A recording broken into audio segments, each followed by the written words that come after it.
For those of you finding me for the first time, let me introduce myself. My name is Jonathan Tabius Avery.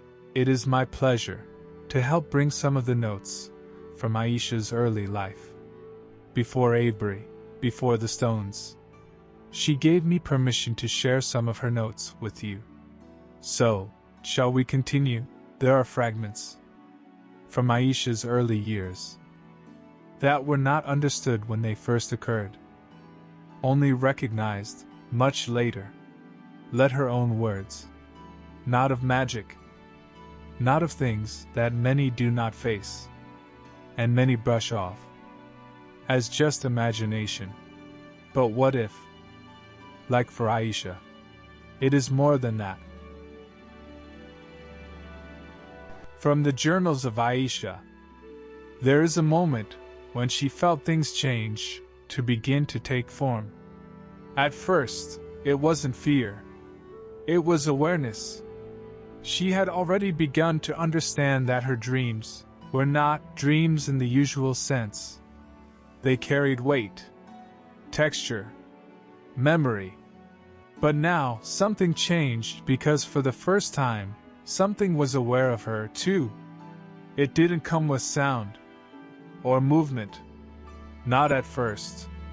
It came as a feeling, a presence, just beyond the edge of perception. Like standing in a room and knowing you are not alone. In her earlier writings, she tried to explain it simply.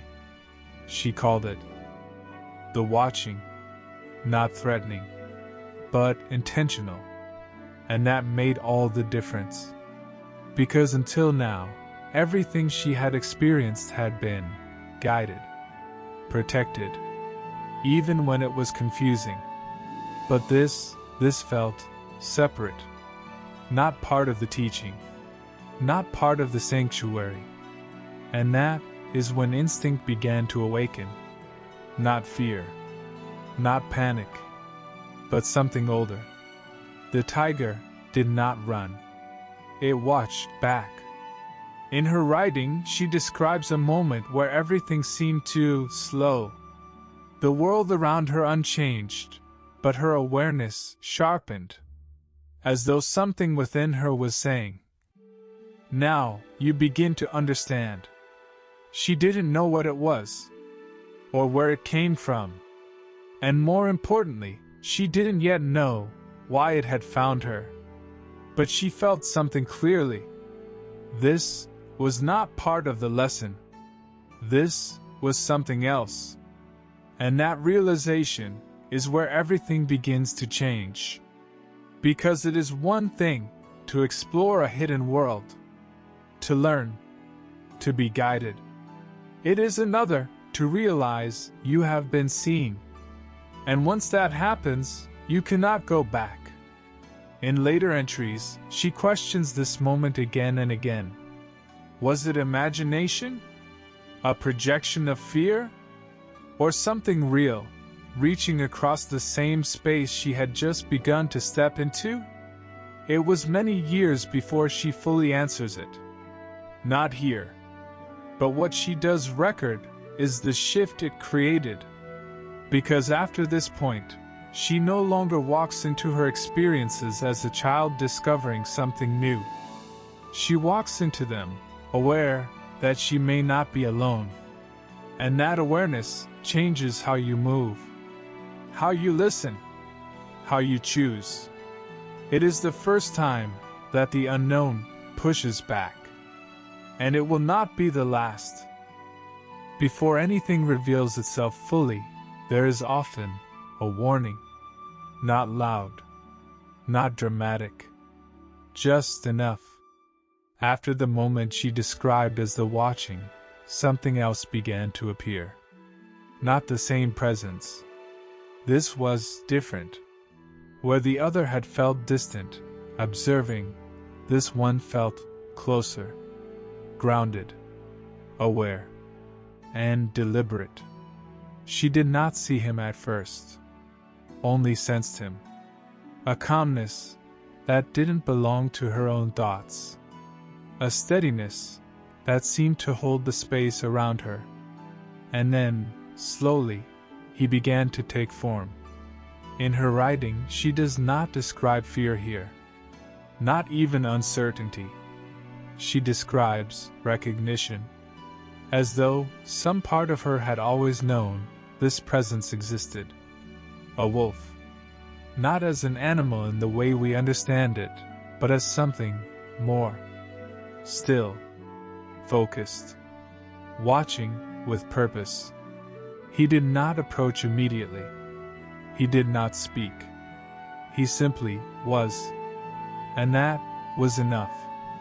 Because unlike the earlier presence, this one did not feel hidden. It did not stay at the edges. It stood where it could be seen, and in doing so, it changed something inside her. The unease from before did not disappear, but it no longer stood alone. There was balance now. In later entries, she reflects on this moment as the first time she understood that not everything unseen is a threat, and not everything protective announces itself. Some things arrive quietly, and wait until you are ready to notice them. The wolf did not rush her, did not overwhelm her. He allowed her to adjust. And in that space, trust began. Not given, not assumed, but formed. She never describes a first conversation. Not in words. But she does describe understanding. A sense that something had aligned.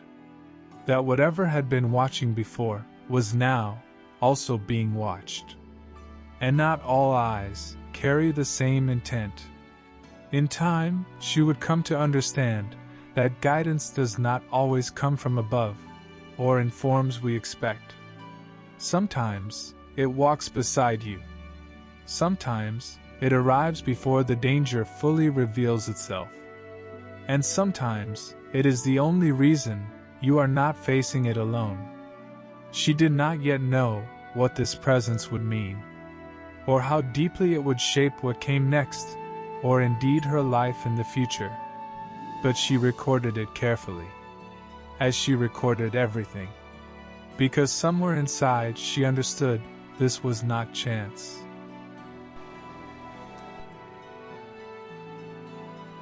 What she did not yet understand was that this moment would not remain isolated. It would return, in ways she could not yet see. Next time we will continue and hear what happened next.